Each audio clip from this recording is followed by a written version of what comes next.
вакай думло ҳамин ду хутба аз ёд кардагӣ мегум ҳамин бас боша бо ягон тай дигарам аз ёд кунам.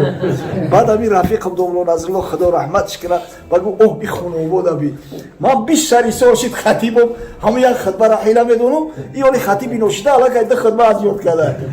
Баъд ана ҳуҷҷат нест ки шаҳри я чишма рафти я чишм такор кунӣ.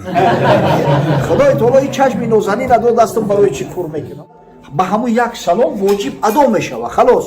ҳамин калимаи ассалома имом гуфт охирон воҷибе ки дар намоз ҳастай адо мешавад. салому алайкум бародарои азиз, ҳамо аксияе ки шумо бисёр жда доште ин ҳамо аксияро барои шумо эълон мекунем. Дар ин аксия 5 чиз дохил меша плюс як падаркага то ахира тамошо кунед. Масажкнай рушной ҳастак 4 та насадка дора 6 моҳ гарантӣ дора зарядаш долга мебара. Ҳамчунин дар ин аксия мо бародарои азиз тасбеҳ бо тасбеҳиш падаркаш тасбеҳ бигем донагӣ ҳаста ва ҳамчунин электрони бо дар ин аксия бародарои азиз духи дирҳам дохил меша ки духи аз хudi Дубай омадаги то 3 рӯза буш дар либос гарантиш қатӣ мемона ва ҳамчунин наушникҳои сенсорни бародарои азиз ки як ҳафта зарядаш мебара плюс телефонтуна дар ягон ситуатсия заряд телефон тамом шудагӣ бо метавонед заряд дин. Ҳамчунин бародарои азиз чӣ хеле ки мебинен дар аксияи мо боз як паставкаи телефон ай хоби удобния барои дӯст любой ҷо қатид гардондаш метавонӣ. Ҳамин аксия гуфтаги моро бо нархи 3700 рубл харидорӣ карда метавонӣ бародарои азиз. Доставкаш бепул ай фаромӯш накунед. Плюс барои шахсое ки аз ширкати Шифофармо ҳамин аксияро харидорӣ мекунанд мо як Қуръони карими бо таҷвид тӯҳфа мекунем, яъне падарка мекунем. Ассалому алайкум ва раҳматуллоҳи ва баракатуҳ. аз ҳамин хотир ана мавъизашон ҳамон будохӣ ҳамун суҳбатҳои масалан ним соат як соат баъзеш тӯлонӣ буд баъзеш камтар буд вобаста ба вазъият хутба ҳамон буд ба ҳамон мақсад амал мекарданд. аслан дар шариат ҳам қоидаш ҳамин аст. ҳоле дар худмон ҳамин хутбаҳои лакнавия чоп мешавад. хутабу лакнавия таъсискунандашам таъсисдиҳандашам Муҳаммад Абдулҳай Лакнавӣ Шайхулҳинд раҳимаҳуллоҳу таоло яке аз уламои бениҳоят бузурги ҳанафии Ҳиндустон буд. худо раҳматш кунад ҳамин охирои асри 19 дар зиндагӣ мекарданд. барои ҳамин тамоми хутбаҳои сол хиёл мекунем як зиёда ай 50 та мешавад.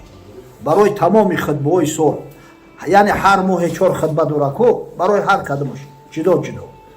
барои иди рамазон ҷудо барои иди қурбон хутба доранд ку намози иди рамазону иди қурбонам хутба доранд. барои ӯ ҷудо ҳамаша ҷамъбаст як рисолача кардааст хутаби лакнавия хутбаҳои лакнавӣ ҳар кадомаш ба мавзеи худша. ина масалан агар ба шарте ки намози ҷумъа дар моҳи шаъбон омад дар бораи фазилати шаъбон гап безана ҳазрат мисол даҳаи якум шай даҳаи дуюм шай даҳаи сеюм шай ба ҳамин шаклу сурати хутбаҳош. аммо аз бас ки мардуми мо ҳол як чи аст ки дар китоби фиқҳӣ омадааст ки хутба ба забони арабӣ гуфтанаш суннат ай барои пайғамбари худо ба арабӣ гуфтааст. агар мавъизаро бигем ки бояд ба забони арабӣ кунанд аввалаш ки на ҳамаи хатибо аз уҳдаш мебуроянд. одамое ки арабиро озод гап зананду бибуроянд мавъизашона ба арабӣ кунанд рости нодиранд каманд дар хидмат. дуюмаш муҳимтар мардум намефаҳманд. бечора магарам бо синхрони переводчик вори худаш дар ҳар гаперо ки мега худаш бо тарҷума кардан бигирад. ҷои масалан суҳбати зиёд кардан мавзӯъро зиёд гуфтан такрор зиёдтар мешавад. аз ҳамин хотир дар ҳамин маварау наҳру хӯросон одат шуд пеш аз намози ҷумъа одатан суҳбат мекунанд атрофи мавзӯъҳои доғи рӯз. ассалому алайкум ва раҳматуллоҳи ва баракатуҳ. саломи худро ба кулли мардуми мусалмон ва кулли мардуми муҳоҷире ки ки моро тамошо дора мерасонед. имрӯз боз як бародар омада кунишонте на ай бемор не якай Нурмаҳмад меганиras яка такси кор мекунад такси. Ассалому алайкум раҳматуллоҳи ва баракатуҳ. номи ман Нурмаҳмад ман хизмати ҳамин халқда границаи Қазоқистон оз ин ки мебарам меёрам он хел хизматҳоро адо мекунем иншоалло ба хости Аллоҳ. ба хости Аллоҳ иншоалло. аз номи доктор Бахтиёр скикас ё не аст скикас иншоалло. ин як хабари хуш ба он бародарҳое ки ҳастанд. бародарон касе ки документ надора айдари хунаш мегирем иншоалло бо оварда агар оварда мемонем иншоалло. як воқеа ёдум астай дар як масҷид хатиба иваз карданд. ин замонои худо раҳматш кунад қори Амонуллоҳ буд муфти қори Амонуллоҳ буданд. ба хатиби нав уҷа шид аз бас ки оли навкор аст оли таҷрибаи комил надора ба ҳайси мушовир моро онҷа фиристодан ам масҷид. баъд рафтем шаб рафтем шаби ҷумъа пага намози ҷумъа بعد در ضمن سوال کردیم همون خطیبی نبا که جورا خی روزای اول شاید مشکل باشه همون خطبه را بگی کتابای خطبه هستن بگی از روی هم کاغذ از روی کتاب انشالله بخون بعد با مرور زمان استا از یاد میکنی یگان اشکال نداره بعد در آینده از حفظ میکنی او واقعی دوملو همین دو خطبه از یاد کردگی میگم همین بس باشه با یگان تا دیگر هم از یاد کنم بعد همین رفیقم دوملو نظرالله خدا رحمتش کنه بگو اوه بی خونه بود ابی من 20 سال سال شد خطیبم همین یک خطبه را حیله میدونم این خطیبی نوشته الان که دو خطبه از یاد کرده مایل رغبت شما بینید از همین خاطر این خطبه ای که عادتا ما میخونیم با تقلید به پیغمبر صلی الله علیه و سلم بکنیم اما فراموش نکنیم که خطبه رسول الله صلی الله علیه و سلم موعظه شون بود موعظه همون هفته همون ماه همون مسئله دوغ در همون خطبه میگفتن خداوند بزرگ حفظتون کنه خب باز بابای حاجی سوال کردن همینجا که انا مقصد وقتی که نماز میخونن اما تأثیرات خشونه ای سفرشون گفتستی انا که وقتی که سلام میتن تو امام دو طرف سلام نتا مقتدیو سلام نمیتن خیلی الحمدلله همه حجی همین دیدگی او که میدونه در حرم اویا همین کاری ما که امام السلام علیکم و رحمت الله میگه ما هم بعد برابر امام همین السلام علیکم و رحمت الله سلام میتیم درست هست یا نیست به یگان شک و شبهه درسته بچه در مذهب امام اعظم ابو حنیفه متابعت امام واجبه متابعت یعنی چی؟ یعنی پیروی امام فقط پیشبرتکی نمیکنی پیش امام سلام نمیدی بعد امام سلام میدی اگر همین السلام تو به علیکمی همون امام اگر موافقت کنه نور علی نور میشود یگان اشکال نداره این مقصد به همون یک سلام واجب ادا میشود خلاص همین کلمه السلام امام گفت آخران واجبه که در نماز هسته ادا میشود این پره السلام علیکم و رحمت الله دو طرف سلام دادن اینا دیگه سنتن واجبی سلام منم با یک السلام یا السلام علیکم علیکه ادا میشود همین خاطر یگان اشکال نداره همین کار ما میکنیم 100% درست داریم بعد انا حجت نیست که شهری از چشم رفتی از چشم تکور کنی خدای تعالی این چشم نوزنی نداد دستم برای چی کور میکنم این گپ نه وقتی که سوالم کردم میگم الحمدلله من حنفیم بچو من حنفیم واقعا در همون سال 2016 بود عمره رفتیم در ماه شریف رمضان همین خیلی فتنه هاشی متاسفانه بعضی هم به بسرا اومده دعوا و جنجال برداشتن در بین حاجی‌ها که در شما غلط میکنه شما رنگ شتر وری سجده میکنه در وقتی سجده کردن اول باید دستا را بگذاری و بعد زانو را بگذاری همین خیلی بعضی فتنه ها کردن بعد یک نفر شود همون مقصد که در پیش ما غلطید من گفتم که توی تری سفسطه‌گویی نکن برادر هر کاری که ما میکنیم الحمدلله در مذهب همه طبق سنت پیامبر صلی الله علیه و سلم ای حضرت گفت از شترواری نشینه رسای بخوری اومد از ای بچه سواد داری بعد از همین جامع سنن امام ترمذی روایت صحابی بزرگ پیامبر صلی الله علیه و سلم وائل ابن حجر نشانش دادم در یک روایت اومد است میگه که رأیت رسول الله صلی الله علیه و سلم اذا سجد یضع رکبتیه قبل یدیه و اذا نهض رفع یدیه قبل رکبتیه پیغمبر خدا صلی الله علیه و سلم دیدم میگه که وقتی که به سجده میرفت اول زانوش میموند و بعد دستوشا وقتی که ای سجده برمیخیست اول دستو را میبرداشت و بعد زانو را امام ترمذی دام جمع قال ابو عیسی ای ابو عیسی همین کنیه امام ترمذی ای هذا حدیث حسن این حدیث حسن ای یعنی حدیث محتج به حدیثی که حجت میشوه بعد میگه والعمل علیه عند اکثر اهل العلم به همین کار عمل کردن نزد اکثر اهل علم یعنی در عصر امام ترمذی که به عصر اتباع تابعین بسیار نزدیک بود همه اهل علم میگه اکثر اهل علم به همین عمل میکردن اکثریت این همین مثل ما وری میخوندیان این قول خود امام ترمذی در جامع سننش و کلا دم چی همون بزرگایی که در عصر امام ترمذی زندگی میکردن همون عصری که مشهود به خیر است همونا هم مبتدع بودن که به همین شکل میخوندن صحابی پیغمبر غلط گفته است اصلا بگیریم همین اختلافایی که در مذهب شد، اختلافای فروعی را در نظر دارم، به خاطر اون است که صحابه پیغمبر هر سه پراکنده شدند. آخه صحابه در پیش هر کدامش از پیغمبر خدا صلی الله علیه و سلم یا علمی هست، اما علمی که از پیغمبر گرفته بودن برای مردم رساندن. در هر منطقه و هر مکان مردم همون منطقه همون قول قبول کردن. این همی خیلی با اویسته اویسته در ضمن همی بمشید مذهب. میگن مذهب ابو حنیفه. یعنی چی؟ یعنی که راه و روش و مکتبی اصولیه که امام اعظم ابو حنیفه برای استدلال احکام، استنباط احکام پیشنهاد کرده است. اکثر قولش امام اعظم ابو حنیفه از کی میگیره؟ توسط استادش حماد ابن ابی سلیمان، از ابراهیم نخعی، از علقمه، از عبدالله ابن مسعود، از رسول الله صلی الله علیه و سلم. این مرحمت اسنادش. مذهب شافعی یعنی چی؟ او همون طریقه استناد احکام و اصولی که امام شافعی پیشنهاد کرده است. امام شافعی را اگر الگوش نگاه کنیم، همین تا ایالا اسناد چگاب نزنیم، میرا به عبدالله ابن عباس میرسه. یعنی او اقوال ابن عباس، فتاوای ابن عباس، هم عبدالله ابن عباس، هم حضرت عبدالله ابن مسعود، اینا از مفتیای امت محمد صلی الله علیه و سلم، از مفتیای صحابه.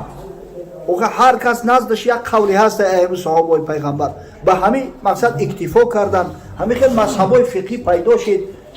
همین چی من چشمی شریعت چشمم رم یا چشم کور میکنم، الحمدلله هر دو چشمی بازم ختم میگردم به افتخار و سعی میکنم که با اثبات هم کنم که اینا ما مذهب و الحمدلله مذهب حقه، ما کسی را نکوهش نمیکنیم، اما مذهب خودمون مستقیمیم، از مذهب خودمون دفاع میکنیم که یکی لازم شود. در نماز همین اشاره سبوبه میگن. برای چی اشاره سبوبه؟ به خاطر اینکه همین انگشت نزد عرب ها نامش سبوبه است. اینا انگشت سبوبه میگن. انگشت مقصد ابهام در انگشت، انگشت سبوبه، انگشت وسطا، انگشت بینسر، انگشت خنسر. اینا نامی همین سبوبه است. برای چی سبوبهش گفتن عرب ها؟ این از ریشه سب گرفته شده است. یعنی دشنوم، خورد، سیاست. با عادتا یک کس حتی سوالش غالب قورت میکنم این همین چلی قطعی خودمون هم تری عادت داریم که همین در وقت جنگ نزاع و همین کشمکش و عربده عرب هم همین اشاره بسیار که میکردن نامش سبوبه گفتن. اما پیغمبر صلی الله علیه و سلم همین انگشت همین برداشت در وقت شهادت، اشهد ان لا اله الا الله، گواهی میتم که الله یک و یگانه های، یگانگی خدای تعالی را. ایا به خاطر بعد اسلام دیگه ایرا انگشت سبوبه نه، بیشتر انگشت شهادت گفتن. ولی خودمون میگن که انگشت شهادت این همین انگشت. خب در مسئله در نماز در اتحیات وقتی که اشاره میکنن آیا همین یگان اصل داره نداره؟ اما مقصد مذهب دیگر را کار نداریم. با مذهب امام اعظم ابو حنیفه آیا در مذهب ما همین یگان اصل داره نداره؟ البته داره. زیرا اصلش از احادیث پیامبر صلی الله علیه و سلم 100% ثابت است. زیرا اصلی همین را امام اعظم ابو حنیفه خودش هم اخذ کردگی همراه شد. در مسئله اشاره سبوبه علی القری خدمون خدا رحمت و مغفرتش کنه، علی القری هیروی همین شهر هرات بوده است. مسجد فعالیت هم کردگی ای اخیر در هم مکه مکرمه از دنیا گذشت، خدا رحمتش کنه. بسیار عالم کلون ای. علی القری یک کتاب داره با نام تزیین العباره فی تحسین الاشاره، عباره های زیبا و زینت داده شده در مسئله انگشت اشاره، در مسئله اشاره کردن در مقصد به همین انگشت شهادت.